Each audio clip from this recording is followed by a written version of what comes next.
নির্ভয়ে রাজসিক ভঙ্গিতে হেঁটে বেড়াচ্ছে বেঙ্গল টাইগারটি।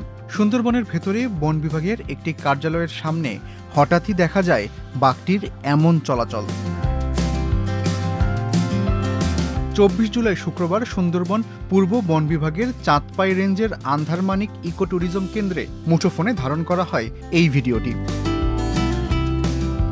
তাতে দেখা যায় শ্যালা নদীর পাশ দিয়ে এসে বাঘটি কিছুক্ষণ চারপাশ পর্যবেক্ষণ করে, এরপর ধীর পায়ে আবার জঙ্গলের দিকে চলে যায়। এই কেন্দ্রের কাছে গত 13 জুলাই চিকিৎসা শেষে উদ্ধার করা একটি বাঘিনীকে অবমুক্ত করেছিল বন বিভাগ। তবে শুক্রবার দেখা পাওয়া বাঘটি সেই বাঘিনী কিনা তা এখনও নিশ্চিত হওয়া যায়নি।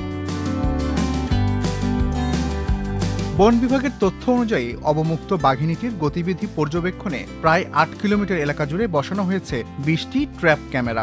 এসব ক্যামেরায় এরই মধ্যে নতুন করে আরও 3টি বাঘের ছবি ধরা পড়েছে। বন কর্মকর্তারা বলছেন, সাম্প্রতিক সময়ে শুধু বাঘই নয়, সুন্দরবনে হরিণ সহ অন্যান্য বন্যপ্রাণীর সংখ্যাও বেড়েছে। নিয়মিত টহলেও আগের তুলনায় বেশি বাঘের পায়ের ছাপ পাওয়া যাচ্ছে।